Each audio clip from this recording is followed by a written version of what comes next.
The Arizona desert is a cruel place at night. Cold enough to freeze your breath, dark enough to swallow the world.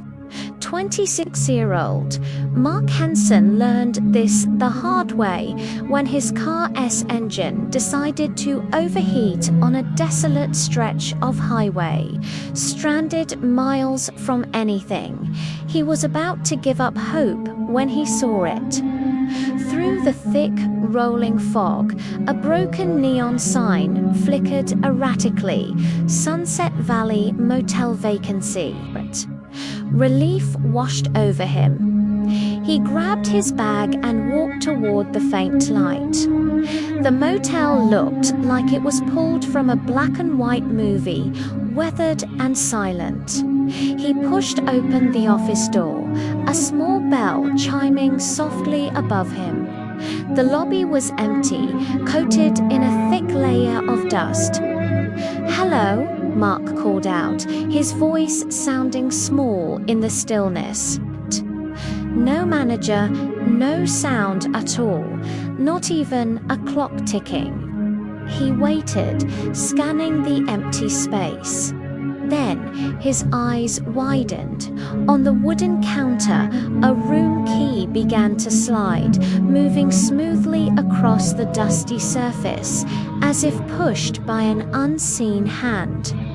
It stopped right in front of him. Room 9. Mark stared at the key, his heart starting to hammer against his ribs.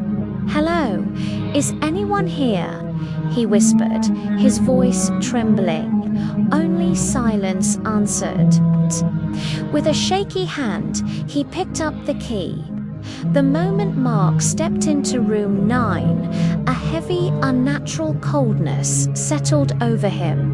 It wasn't just the desert night. This cold felt like it was seeping out of the walls themselves. The single lamp on the bedside table flickered, casting long, dancing shadows across the room. He told himself it was just old wiring, just his nerves playing tricks on him. He tossed his bag on the floor and collapsed onto the stiff, musty-smelling bed, trying to steady his breathing. That's when the phone rang. Rinning. The shrill, old-fashioned sound sliced through the silence, making him jump. Who would be calling a motel room in the middle of nowhere? He hesitated, then picked up the receiver. "Hello?" A soft, almost ethereal woman's voice whispered into his ear. "Mark, do not turn off the lights tonight." His blood ran cold. He shot upright in bed. "Who is this? How do you know my name?" But there was no reply, just the sound of deep, slow breathing on the other end of the line, as if someone was holding the phone right next to their mouth. The lamp flickered violently again, then steadied. Mark slammed the phone down, his mind racing. He couldn't sleep. He just sat on the edge of the bed, staring at the door, listening. The digital clock particulars on the nightstand blinked red, 1:58 a.m. And then it started. A loud, deliberate knock on his door. Knock, knock. Mark froze, every muscle in his body tensing. The sound was heavy, solid, not like a normal person's knock. As if on cue, the phone rang again. He snatched it up, his hand shaking uncontrollably. "Hello," the same woman's voice, urgent this time. "If the knocking starts, don't open the door." The knocking grew louder, more frantic. Boom, boom. It sounded like someone was throwing their entire body against the wood. Mark's curiosity warred with his terror. He had to see. He crept slowly, silently, toward the door and peered through the peephole. A tall, thin shadow stood on the other side, its form distorted by the fog. Its neck was bent at a sickeningly unnatural angle, sideways, as if it had been broken. It was perfectly still. Then, as Mark watched, its long, spindly hand rose slowly, and a black shape covered the peephole, plunging him into darkness. Mark scrambled back from the door, his heart feeling like it was about to burst. Behind him, a light clicked on. The bathroom light. It was on, glowing brightly, but he hadn't touched the switch. He backed away from the door, moving slowly toward the open bathroom. He stepped inside, his eyes fixed on the large, grimy mirror above the sink, and then he saw them. Fresh, wet handprints began to appear on the surface of the glass. One by one, they pressed against the mirror from the inside, smearing the glass as if someone trapped within was desperately trying to push their way out. Mark stared, mesmerized and horrified, but the bathroom was empty. There was no one there. A faint whisper echoed from the ventilation grate above him. "He's inside the walls." That was it. He was done.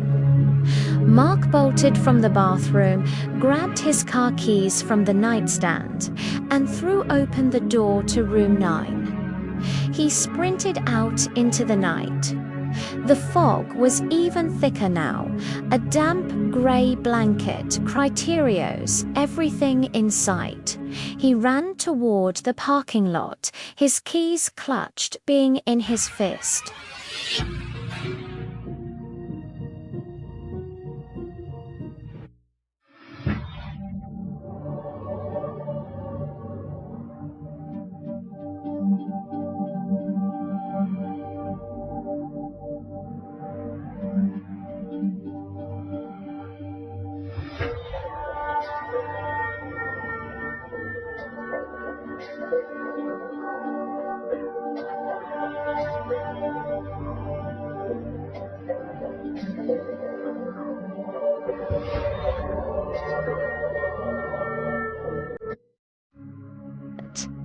He jammed the key into the ignition and the engine roared to life.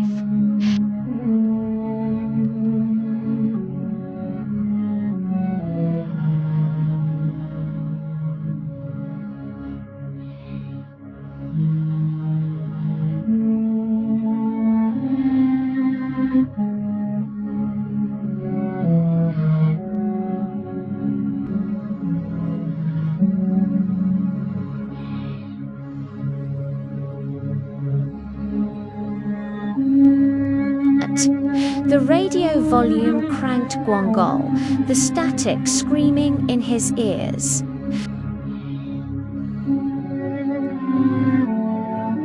"Mark, don't look in the mirror."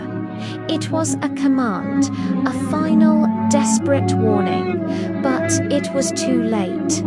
His eyes, against his own will, flicked up to the rear-view mirror, and he saw it. The creature was in the back seat. Its face was a long, stretched-out nightmare, its jaw hanging open in a silent scream. Its eyes were just black, hollow pits that seemed to absorb all light. It was right behind him.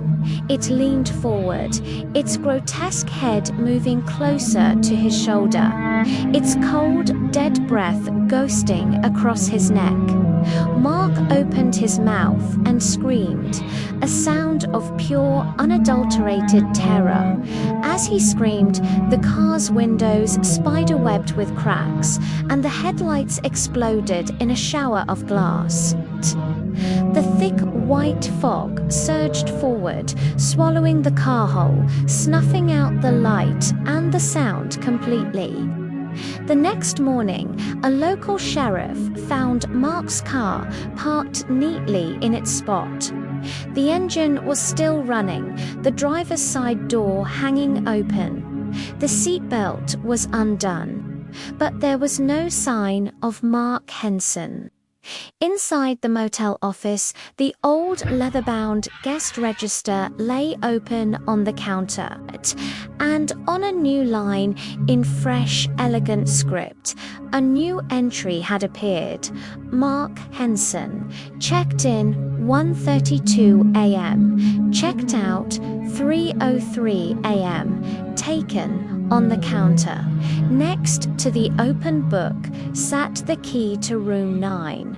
Waiting, the sheriff shook his head, a chill running down his spine. He turned to leave the silent, dusty office. And as he reached for the door, the phone on the counter behind him rang, once very, very softly,